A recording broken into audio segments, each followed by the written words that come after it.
Good evening and welcome back to Andy's Cavern. Hope you're all well out there on this another brief Scottish night. But you're all geared up for Saturday night.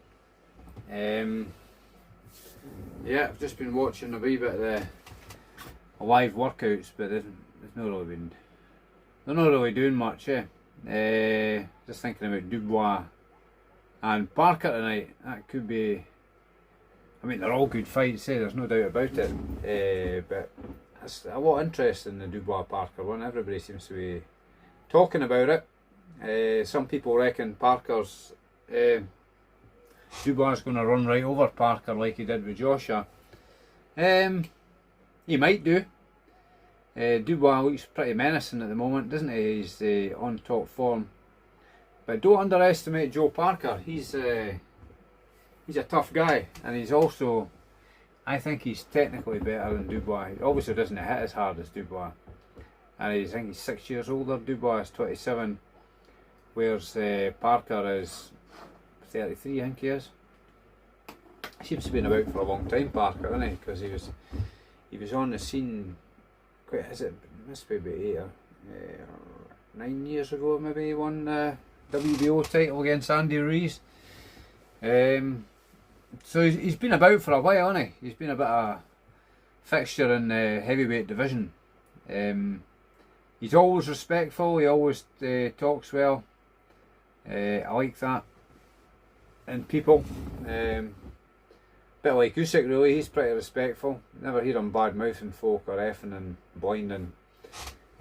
So I dare say he is quite a good role model, you know, for youngsters and up and coming fighters. Under Andy Lee, he seems to come on leaps and bounds, doesn't he? They seem to work as a good team.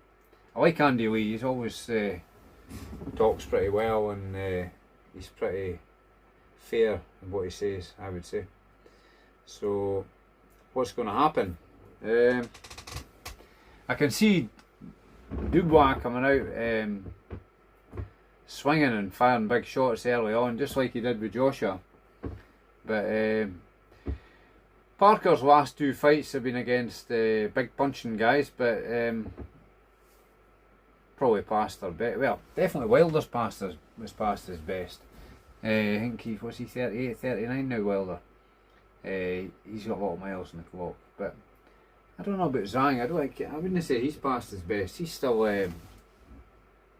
looks pretty sharp, though his gas tank kind of fades in the second half of the fight, doesn't it? I heard he's been working on that for the Kabayel fight when I seen him getting interviewed.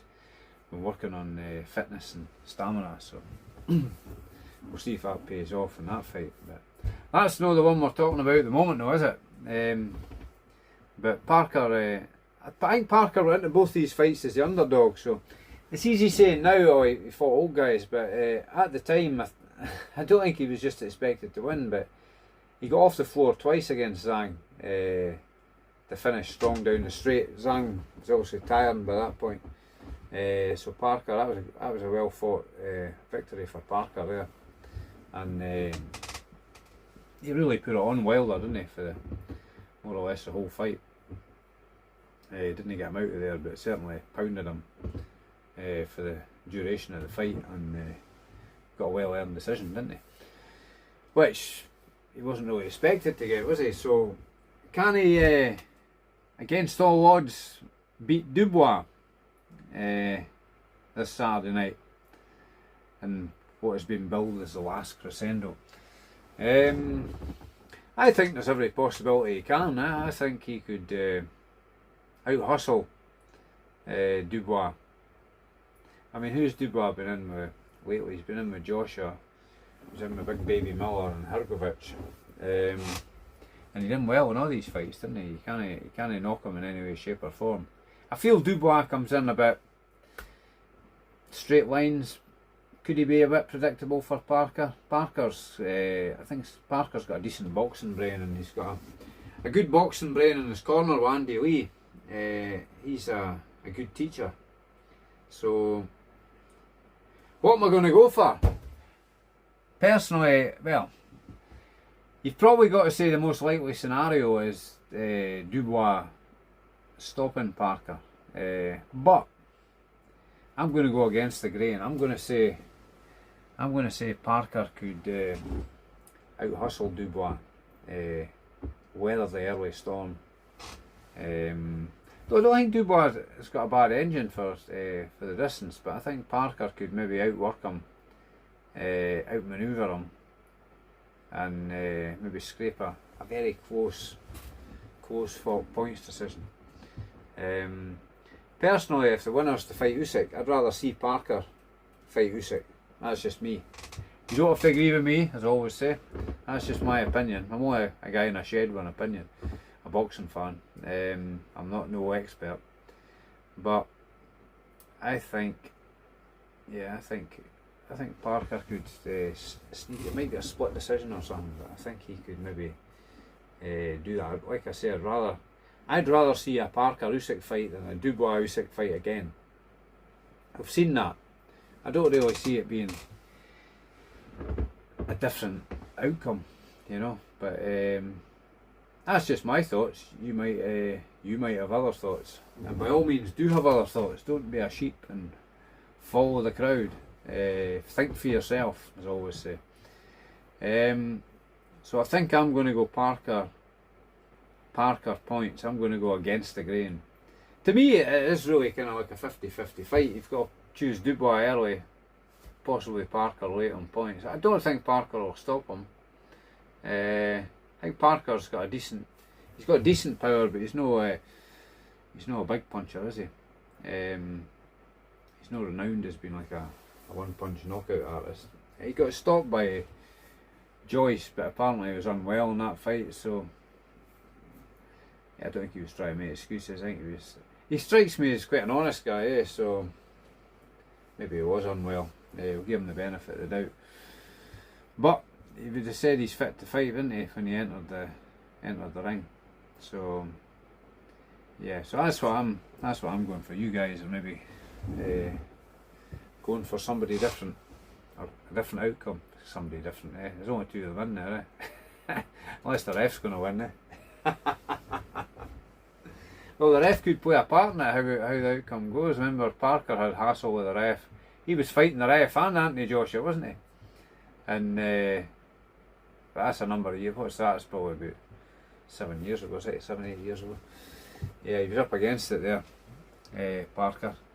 Anytime he got close, the ref just separated him. He wouldn't let him work inside, so which was disappointing. But I do think Parker is more skillful, and he's got more experience. So, and he has fought at a high level for a good number of years, hasn't he? So that's my pick anyway, and I might be wrong, probably be wrong. We'll wait and see. You always expect the unexpected. Heavyweight boxing, anything can happen, can't it? So size wise, I think they're both 6. I think Dubois might just be 6'5" or something. Parker's 6'4". They say Parker's put a bit of bulk on, isn't he? So they look in good enough shape in that public workout. You couldn't really tell. He's got a t-shirt on, but he certainly didn't look overweight or that. They say his weight's increased over what he was. I heard rumours of sort of high 18 stones. Whether that's right or not. Could that be a tactic? Carrying a bit more weight, giving him a bit. Maybe he'll feel he's a bit stronger. He might have better punch resistance going in against this big puncher Dubois. Time will tell, won't it? But certainly a very intriguing fight. I think that's the main supporting fight, isn't it? All these fights could be bill toppers, couldn't they? On shows on their own. So we're very privileged to have this stacked card for Saturday night. I'm sure all you guys out there appreciate that as well. What Turkey Al Sheikh's doing, he's certainly making the fights for the fans anyway, isn't he? So okie dokie, we shall leave it at that now till tomorrow night, where we'll talk about more fights. You've got Ortiz and Madrimov. I think that'll be a cracking fight as well. And Zhang, Kabayel. Maybe just talk about that now, actually. Zhang, Kabayel. Since we're on the Heavyweight subject. Zhang Kabayel. Kabayel is a bit of a dark horse in the heavyweight division, isn't he? He's been about for a while, and he's quietly racking up good wins, isn't he? And you've got Zhang. You've got to favour. Who you got to favour? You've got a. It is like another 50-50 fight. You've got early on. That's when Zhang's going to be dangerous, and he's a big guy, Zhang, isn't he? He's what, 6'6", and coming in at last time he was over 280 pounds, 20 odd stone, over 20 stone. So I'd like to see him come in and maybe 19 stone. I'd like to see him a stone lighter. He's a big guy, and of course he's a southpaw as well. He's got a very fast and accurate backhand, and he's a bit deceiving. He moves well for the size of him, but it is a bit deceiving how good he is, and he's very effective at what he does. But certainly for the first 6 rounds, that's the danger zone. So can Kabayel stay out the danger zone for 6 rounds? I'm sure he can. He's a well-schooled guy, Kabayel, and he did a Cuban guy. His name escapes me. Frank Sanchez. He did him in the last fight. Somebody said Sanchez came in the fight with like a knee injury or something. So whether that's right or not, or whether that had an impact. And he also beat the big scary Russian guy, didn't he? Took his O. And I think he took Frank Sanchez's O as well. So he's on good form, isn't he, Kabayel? He was mooted to be fighting Fury at one time, a number of years back, but that never came off. And he's got a win over Chisora, I think, isn't he?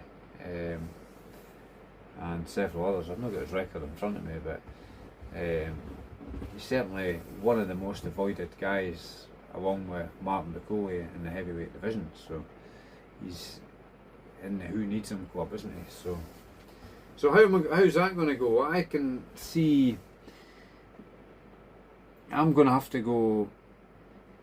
I think Kabayel can do a similar job to what Parker did, and maybe without even getting dropped. We shall wait and see. But I'm going to favour Kabayel. Kabayel on points, I'm going to say. So that's 2 points wins I'm picking here. I'm picking Parker on points, and Kabayel on points. Last night, my prediction was Beterbiev to beat Bivol. And I'm going with the same prediction as the first fight they had, which my prediction then was 12th round stoppage or points. So it could be a long night, all these distance fights, if they go the way I'm predicting. But don't put your money on what I say. But that's the way I'm seeing it. There'll always be surprises, won't there? So Kabayel points, Parker points. So, but feel free to write in the comment section what you think. And don't forget to like and subscribe if you like what I'm doing. If you don't tell anybody. And don't forget, boxers in need. Wear my badge with pride. For boxers who've fallen on hard times, and supporting grassroots boxing, which is vital and for feeding like the newcomers into the sport, homegrowing talent in the boxing scene, and just getting guys off the street, giving youngsters something to do, can help them in their just in general life skills or life experiences, and it's a force for good. Amateur boxing gives people discipline, which might stop them going down the wrong road, in life. So and Frank Feather, he's a big advocate of that. He goes about doing seminars. If you haven't looked him up, look up Frank Feather. I think he's on YouTube now as well, Instagram, TikTok. Amazing guy, inspirational, 79-year-old. You go a long way to find a fitter 79-year-old guy than Frank. He was a amateur boxer champion. I think he had like 200 fights and won like 175 of them. He was a Scottish champion, and I think he boxed all over Europe. He was going to turn pro, I think he said, but at the age of 19 or 20, but he could see for himself the only people making big money were the managers and promoters, so he decided to go for a career in journalism. And I'm sure he said, you'd have to check his videos, but I'm sure he said he would start going back to he had a busy life, as I do, family life, career. He didn't have time or didn't make time for exercise, didn't have time for it. And then he started going back to the gym, probably when he was my age, early 50s. And I think he trains 3 times a week, but he's unbelievable for his age, 79-year-old. You watch him hitting the punch bag, you could swear he was 40 years younger, maybe more. He's certainly, and he's light on his feet. So, yeah, he does a lot for amateur boxing and whatnot, and preaching his, whatever you would call it, his teachings. I think he was over in France doing a seminar there just recently. He goes all over the place doing seminars, inspiring people. He's very inspirational. So aye, Boxers in Need. Look it up, www.boxersinneed.com. If you want to give to charity, that's a good one to give to. It's only worth £1 a month, £12 a year. So give it a look, and don't forget Porky's Corner and Canada's boxing channel. Canada Bob, who like myself goes on Porky's Corner, and also Terry Chapandama's beautiful boxing podcast, absolutely brilliant. Terry Chapandama, he's another regular on Porky's Corner, and he's just got a great voice, Terry, and I think he's a boxing trainer in London, but he talks a lot of sense, and he can go into technical. He's got far more knowledge than I have when it comes to boxing and the technical side of things. He's a good guy, Terry, so well worth listening to. And he's got a soothing voice, you know, you could listen to him all day. Great guy. So look up that as well if you're interested. Like myself in boxing, but sometimes this Porky puts out Terry's takes, which I think is the podcast Porky puts out on the channel, so well worth a listen. Okay guys, that's enough of my rambling for tonight. Till tomorrow, take care. Hope you're all well out there, and be happy and be healthy. Okay guys, take care. Cheers.